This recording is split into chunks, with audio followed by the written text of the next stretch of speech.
Mas a gente precisa de ajuda. E eu tenho certeza que o nosso ouvinte também precisa de ajuda para entender esses números todos. E é por isso que a gente está em contato aqui na Rádio Bandeirantes agora com o médico sanitarista e um dos fundadores da Anvisa, o Gonzalo Vecina, que várias vezes já nos atendeu aqui na Rádio Bandeirantes e hoje mais uma vez vai nos atender. Doutor, por favor, nos explica que monte de números são esses. Estamos falando de uma vacina eficaz ou não? Boa tarde, obrigada aqui pela sua participação na Rádio Bandeirantes. Boa tarde. Boa tarde, muito obrigado pelo convite para estar aqui com vocês. De fato, não é uma coisa simples, é bastante complexa, mas o que eu acho muito positivo é que agora nós estamos enxergando o caso todo. O Instituto Butantan está dando total transparência para o total de casos. A vacina é eficaz, ela está acima de 50% de proteção. E como em vários momentos, e agora em particular com o condutor da pesquisa, que é o Dr. Palacios, ele também demonstrou da importância de que a vacina consegue eliminar os casos mais graves. Quer dizer, a população que foi vacinada não teve praticamente, quando teve a doença, não teve praticamente casos graves.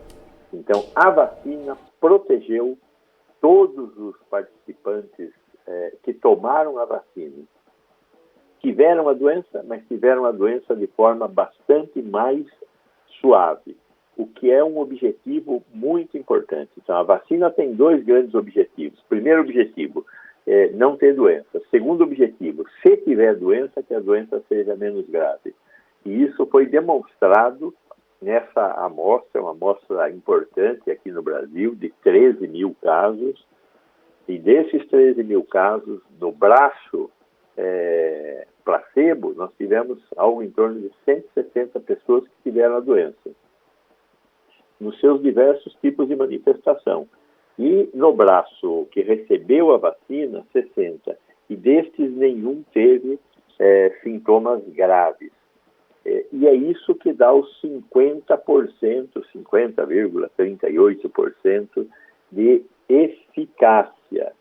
É uma eficácia aparentemente baixa, mas é uma eficácia absolutamente suficiente, de acordo com os estudos da Organização Mundial da Saúde. Qualquer vacina, uma cobertura de uma eficácia acima de 50% é uma boa vacina. Então, esta vacina do Butantan é uma boa vacina.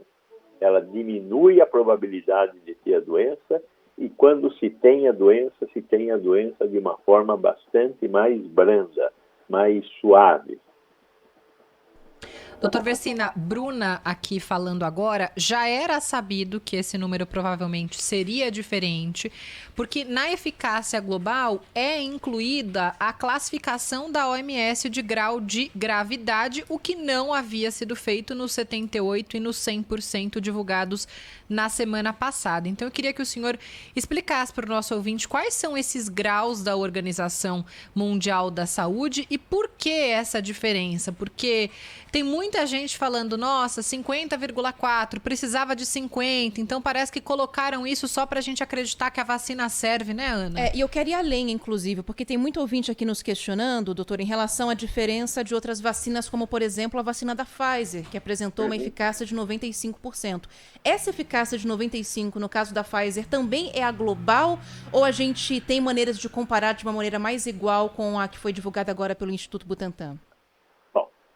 A vacina da Pfizer tem, inclusive, agora um artigo que foi publicado, a gente tomou contato com ele hoje, por um dos editores do British Medical Journal, Peter Doshi, em que ele faz uma análise em que ele mostra algumas dessas variações na vacina da Pfizer também. Eu não li o artigo inteiro ainda, mas a vacina da Pfizer também foi apresentada com um pouco de glamour e precisa ser reanalisada. Com relação aos índices da OMS, a OMS classifica a sintomatologia de 0 a 10. 0 tem doença assintomática. 1 a 3 tem a doença com sintomas muito leves. Tosse, talvez um pouco de febre, alguma dor de cabeça. 4 e 5, sintomas moderados. Além disso, mais dor no corpo, mais dor de cabeça, falta de capacidade de sentir cheiro e sabor. 6 a 9, 6, 7, 8 e 9, sintomas graves, a falta de ar e a necessidade de receber respiração assistida. E no 9º, já a intubação. 10 é óbito. Então, essa é a classificação de 1 a 10.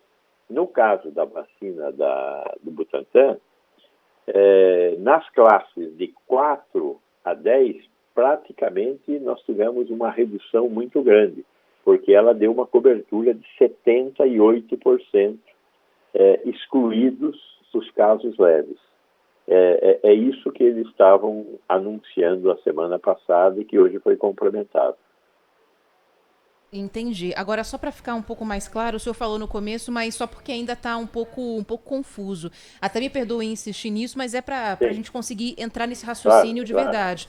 Mas quando a gente fala, por exemplo, de uma eficácia tão alta como a de outros laboratórios, como a do caso das vacinas com RNA mensageiro, que é o caso da Pfizer e tudo mais, se a gente levar em consideração essa escala que o senhor explicou agora, que é a escala de eficiência da vacina criada pelo OMS... Eficácia. E de eficácia, perdão. A gente fala dessas vacinas de RNA mensageiro com uma eficácia geral tão alta quanto a da Pfizer, de 90% para cima, ou também derrubaria a eficácia dessa vacina?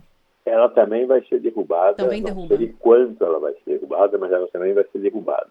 E é bom lembrar que a da AstraZeneca tem uma eficácia em torno de 70%, que também deve ser vista com algum cuidado para ver o que é que ela está exatamente significando. Porque a grande diferença claro. é que tanto a Pfizer quanto a AstraZeneca entregaram o total dos dados e os dados já estão disponíveis para quem quiser ler.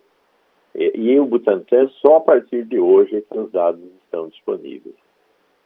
Entendi. Então, houve uma demora no caso do Butantan, mas agora porque já não... a fabricante chinesa Sim. queria tentar juntar os dados que foram publicados sobre a parte da China, da Indonésia e da Turquia, que foram muito melhores do que os dados aqui do Brasil. Porque tanto na Turquia quanto na Indonésia e na China, eles trabalharam com amostras pequenas, de 1.000, 2.000 casos. E também não trabalharam com uma população muito dirigida, como foi aqui no Brasil. Os 13.000 casos são de profissionais da saúde, onde a probabilidade de ter a doença era muito maior e a doença mais grave, porque estavam tratando de pacientes já graves. Então, a carga viral envolvida com os pacientes aqui no Brasil era muito maior. Para você ter uma ideia, a Indonésia tem 270 milhões de habitantes. Nós temos 212 milhões de habitantes. Na Indonésia, neste momento, eles estão com 24 mil mortos. No Brasil, estamos passando de 200 mil com uma população menor. Então, a doença na Indonésia, ela tem uma outra dinâmica muito menos grave do que a dinâmica que nós temos da doença aqui no Brasil. Então, era esperado que houvessem diferenças entre a eficácia nos 3 países. E a China queria juntar esses estudos, é possível juntar, mas tem que se recalcular de acordo com o que está acontecendo em cada país. Então, para fazer o que a gente chama de uma meta-análise. A meta-análise pega um conjunto de dados que tem as mesmas características e tenta indicar uma única eficácia. Isso provavelmente vai ser feito a partir de agora por alguns pesquisadores, né? Doutor, na sua opinião, por que é que essa cobrança está concentrada em cima da Coronavac, a vacina chinesa? A gente está procurando aqui agora, né, Ana, a eficácia global da Pfizer, Moderna. A gente não encontra esses dados e ninguém cobra. Ninguém está fazendo o que está sendo feito com o Butantan. Por que você acha, que o senhor acha que está sendo colocado em xeque a vacina da China? basicamente porque a vacina da China não apresentou todos os dados inicialmente. Ficou faltando e ficou parecendo que só tinha aquela história dos 78%. E aí a comunidade científica cobrou, avisou vocês da imprensa, e vocês passaram a cobrar também, que o Butantan tivesse total transparência. E a partir daí o Butantan começou a tentar demonstrar essa total transparência, o que aconteceu agora nessa entrevista coletiva que nós estamos assistindo, tá certo? Certíssimo. Doutor, muito obrigada por nos atender aqui mais uma vez. Muito obrigado a vocês. Um abraço. Uma boa tarde. Tchau, tchau. Até mais.